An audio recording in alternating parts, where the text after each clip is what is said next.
সুপ্রিয় দর্শক, আসসালামু আলাইকুম। সবাইকে স্বাগত জানাচ্ছি আজকের গুরুত্বপূর্ণ সংবাদে।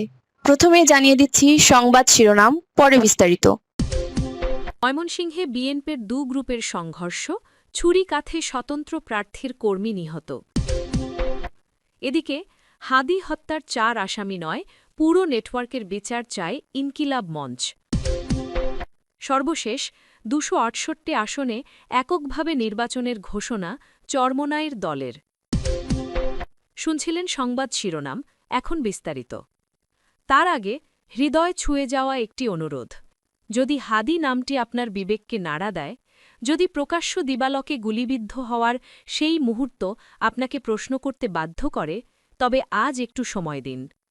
কমেন্টে শুধু লিখুন, হাদির ওপর হামলার বিচার চাই। আর যদি আপনি চান সত্যটা চাপা না পড়ুক, যদি চান আমরা ভয় ছাড়াই এসব খবর আপনাদের কাছে পৌঁছে দিতে পারি, তাহলে এখনই চ্যানেলটি সাবস্ক্রাইব করুন। সাবস্ক্রাইব মানে শুধু একটি বাটন চাপা নয়, এটি অন্যায়ের বিরুদ্ধে সত্যের পাশে দাঁড়ানোর অঙ্গীকার। চলুন নীরব না থেকে বিস্তারিত জেনে নিই। ময়মনসিংহে বিএনপির দু গ্রুপের সংঘর্ষ, ছুরিকাঠে স্বতন্ত্র প্রার্থীর কর্মী নিহত। ময়মনসিংহের ধোবাউড়ায় নির্বাচনী কার্যালয়ে উদ্বোধন শেষে বিএনপির দু গ্রুপের সংঘর্ষ চলাকালীন ছুরিকাঠে স্বতন্ত্র প্রার্থী কর্মী নজরুল ইসলাম ৪০ বছর নিহত হয়েছেন। শুক্রবার সন্ধ্যার পর উপজেলার এরশাদ বাজার এলাকায় এ ঘটনা ঘটে। নিহত নজরুল স্বতন্ত্র প্রার্থী সালমান ওমর রুবেলের কর্মী ও দক্ষিণ মাইজপাড়া ইউনিয়নের রামসিংহপুর গ্রামের মফিজউদ্দিনের ছেলে। পুলিশ ও স্থানীয় সূত্র জানায়, সন্ধ্যার পর এরশাদ বাজারে নির্বাচনী কার্যালয় উদ্বোধনী অনুষ্ঠানে যান স্বতন্ত্র প্রার্থী সালমান ওমর রুবেল। উদ্বোধন শেষে ফিরে আসার সময় বিএনপি মনোনীত প্রার্থী সাইয়াদ এমরান সালেহ প্রিন্সের সমর্থকরা ছুরিকাঠে নজরুল ইসলামকে খুন করে। পরে স্থানীয়রা উদ্ধার করে স্থানীয় স্বাস্থ্য কমপ্লেক্সে নিয়ে গেলে কর্তব্যরত চিকিৎসক মৃত ঘোষণা করেন। এ বিষয়ে সালমান ওমর রুবেল বলেন, আমাদের অফিস উদ্বোধন করে বের হওয়ার সময় পিছন থেকে অতর্কিত হামলা করে প্রিন্স ভাইয়ের লোকজন। পরে তাকে উপজেলা স্বাস্থ্য কমপ্লেক্সে নিয়ে গেলে চিকিৎসক মৃত ঘোষণা করেন। মরদেহ হাসপাতালে রয়েছে। আমার কর্মী নজরুল ইসলামকে হত্যার সাথে জড়িত সকলকে দ্রুত গ্রেপ্তারে দাবি জানাচ্ছি। এদিকে নিহতের লাশ নিয়ে বিক্ষোভ মিছিল করে স্বতন্ত্র প্রার্থী সালমান ওমর রুবেলের লোকজন। এ বিষয়ে বিএনপি মনোনীত প্রার্থী সাইয়াদ এমরান সালেহ প্রিন্স বলেন, আমি এই ব্যাপারটা নিয়ে পুরোপুরি অবগত নই। তবে প্রাথমিকভাবে যেটুকু শুনেছি, এটা তাদের পারিবারিক কোনো একটা সমস্যা নিয়ে ঝামেলা। এটাকে রাজনৈতিক রং লাগানোর চেষ্টা করছে। প্রাথমিকভাবে জানা গেছে, দুলাভাই এবং বোন জামাই তাদের পাশাপাশি বাড়ি। তাদের নিয়ে আগে কোনো সমস্যা ছিল। যে মারছে সে আমাদের দলের সমর্থক। তবে এটা যদি এরকম হয়ে থাকে, আমরা ব্যবস্থা নেব। এই ঘটনায় এলাকায় থমথমে অবস্থা বিরাজ করছে। এলাকায় অতিরিক্ত পুলিশ মোতায়েন করা হয়েছে। তৎপর রয়েছে আইন শৃঙ্খলা বাহিনী। এ বিষয়ে ধোবাউড়া থানার ভারপ্রাপ্ত কর্মকর্তা মোহাম্মদ শফিকুল ইসলাম বলেন, এই হত্যাকাণ্ডে যারা জড়িত তাদের সবাইকে আইনের আওতায় আনা হবে। ইতোমধ্যে দুজনকে আটক করা হয়েছে। ঘটনাস্থল পরিদর্শন করা হয়েছে। আইনগত ব্যবস্থা প্রক্রিয়াধীন। সহকারী রিটার্নিং কর্মকর্তা উজ্জ্বল হোসেন বলেন, বিষয়টি ডিসি সহ ঊর্ধ্বতন কর্মকর্তাকে জানিয়েছি। দ্রুত ব্যবস্থা নেওয়া হবে। পুলিশ, র্যাব সহ আইন শৃঙ্খলা বাহিনী কাজ করছে।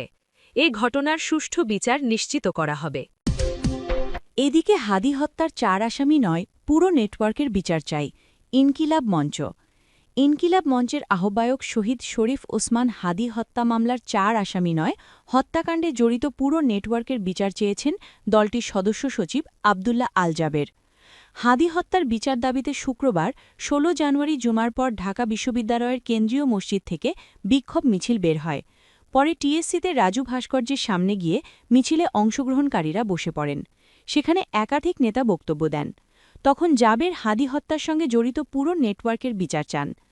চার্জশিট নিয়ে প্রশ্ন তুলে তিনি বলেন, এ ঘটনায় ৫টি টিম কাজ করেছে, এটা অস্বীকার করা হয়নি। তাহলে চার্জশিটে কেন শুধু ৪ জন? বাকি ৫টি টিমের কোনো তথ্য নেই কেন? ইনকিলাব কালচারাল সেন্টারে ২১ জনের একটি টিম হত্যাচেষ্টায় যুক্ত ছিল বলে বলা হয়েছে, কিন্তু চার্জশিটে ফয়সাল, মাসুদ ও আলমগীর ছাড়া আর কাউকেই দেখা যায় না।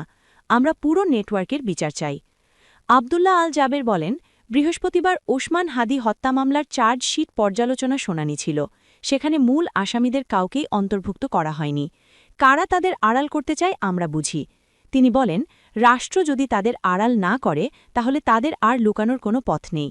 গত ১৭ বছরে বিরোধী দলের কেউ যদি ৪০ ফুট মাটির নিচেও থাকত, সেখান থেকেও বের করে আনা হয়েছে। সেই কাঠামো এখনও বাংলাদেশে আছে। না হলে এখন কেন পারছে না? রাষ্ট্রের ভূমিকার সমালোচনা করে আব্দুল্লাহ আল জাবের বলেন, ঘরের ইঁদুরে যদি বান কাটে সেই বান টেকানো যায় না। রাষ্ট্রের প্রত্যেকটি জায়গায় যারা ওসমান হাদিকে খুন করেছে তাদের সেফ করার জন্য কাজ চলছে। তিনি দাবি করেন, সারা বাংলাদেশের ১৮ কোটি মানুষ আজ শরীফ ওসমান হাদির খুনের বিচারের জন্য রাজপথে নেমেছে, অথচ গুটি কয়েক মানুষ ক্ষমতায় বসে খুনিদের রক্ষা করছে। তিনি আরও বলেন, যারা এই হত্যাকাণ্ডে বিনিয়োগ করেছে তারা শুধু একজন মানুষকে গুলি করেনি, তারা বাংলাদেশের পতাকা, সার্বভৌমত্ব ও মানচিত্রে গুলি করেছে।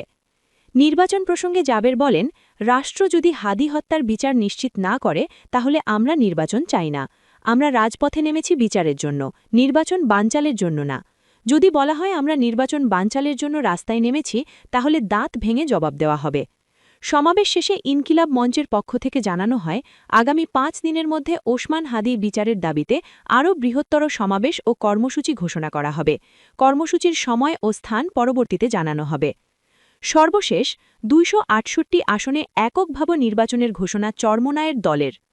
জামাতে ইসলামীসহ ১১ দলের যে নির্বাচনী ঐক্য হয়েছে তা থেকে বেরিয়ে যাওয়ার ঘোষণা দিয়েছে চরমোনাই পীরের নেতৃত্বাধীন দল ইসলামী আন্দোলন বাংলাদেশ। দলটি ২৬৮টি আসনে এককভাবে প্রতিদ্বন্দ্বিতার ঘোষণা দিয়েছে। শুক্রবার বিকেলে দলের কেন্দ্রীয় কার্যালয়ে ইসলামী আন্দোলন বাংলাদেশের যুগ্ম মহাসচিব ও দলের মুখপত্র মাওলানা গাজী আতাউর রহমান এই ঘোষণা দেন। গাজী আতাউর রহমান জানান, তাদের প্রার্থীরা ২৭০টি আসনে মনোনয়নপত্র দাখিল করেছিলেন, তবে ২টি আসনে প্রার্থীটা বাতিল হয়েছে।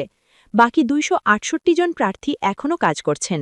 তাদের নির্দেশনা দেওয়া হয়েছে যাতে তাদের একজনও প্রার্থিতা প্রত্যাহার না করেন। গাজী আতাউর রহমান বলেন, আমরা এদেশের ইসলামপন্থী জনতার আবেগের সঙ্গে কিছুতেই প্রতারণা করতে পারি না। আমরা ইসলাম প্রতিষ্ঠার জন্য, ইসলামের সুমহান আদর্শ প্রতিষ্ঠার জন্য, ইসলামের আলোকে কল্যাণ রাষ্ট্র প্রতিষ্ঠার জন্য দীর্ঘদিন যাবৎ এখানে কাজ করে আসছি। আমরা এ থেকে বিচ্যুত হতে পারি না। এজন্য আপনারা লক্ষ্য করেছেন যে গতকালকে ১১ দলীয় জোটের ব্যানারে যেখানে আমরাও ছিলাম সেখানে একটি সংবাদ সম্মেলন হয়েছে, সেখানে আসন বণ্টন হয়েছে, সেখানে আমাদের দীর্ঘদিনের পথ চলা ৫ আগস্ট পরবর্তী সারা দেশে আমরা ইসলামপন্থী শক্তি একসঙ্গে করার জন্য যে চেষ্টা সাধনা করেছিলাম, আমরা দেখেছি শেষ পর্যায়ে এসে আমাদের যে লক্ষ্য ছিল সেই লক্ষ্য অর্জিত না হওয়ার একটা সম্ভাবনা তৈরি হয়েছে। লক্ষ্য অর্জিত না হওয়ার একটা শঙ্কা তৈরি হয়েছে। এই শঙ্কা থেকে আমরা চিন্তা করলাম আমাদের ইসলামের পক্ষের একটি বাক্সকে আমাদের হেফাজত করতে হবে। ইসলামী আন্দোলনের মুখপত্র বলেন, এখানে ইসলামী জামাত একটি বড় শক্তি ছিল, অস্বীকার করার সুযোগ নেই। তাদের শক্তি সামর্থ্য অনেক বেশি, কিন্তু আমরা আদর্শিকভাবে, নৈতিকভাবে কারো চেয়ে দুর্বল নই। গাজী আতাউর রহমান বলেন, জামাতে ইসলামীর আমির ডাক্তার শফিকুর রহমান তিনি স্পষ্ট করে বলেছেন তারা ক্ষমতায় গেলে প্রচলিত আইন অনুযায়ী রাষ্ট্র পরিচালনা করবে। তিনি খ্রিস্টান সম্প্রদায়ের প্রতিনিধিদের সঙ্গে কথা বলেছিলেন। সেই খ্রিস্টান সম্প্রদায়ের একজন সম্মানিত নারী তিনি স্পষ্ট করে বলেছেন যে আমরা আশ্বস্ত হয়েছি জামায়াতের আমির শরিয়া প্রতিষ্ঠা, শরিয়া আইন প্রতিষ্ঠা করবেন না। এই ওয়াদা তিনি করেছেন, এজন্য আমরা আশ্বস্ত হয়েছি।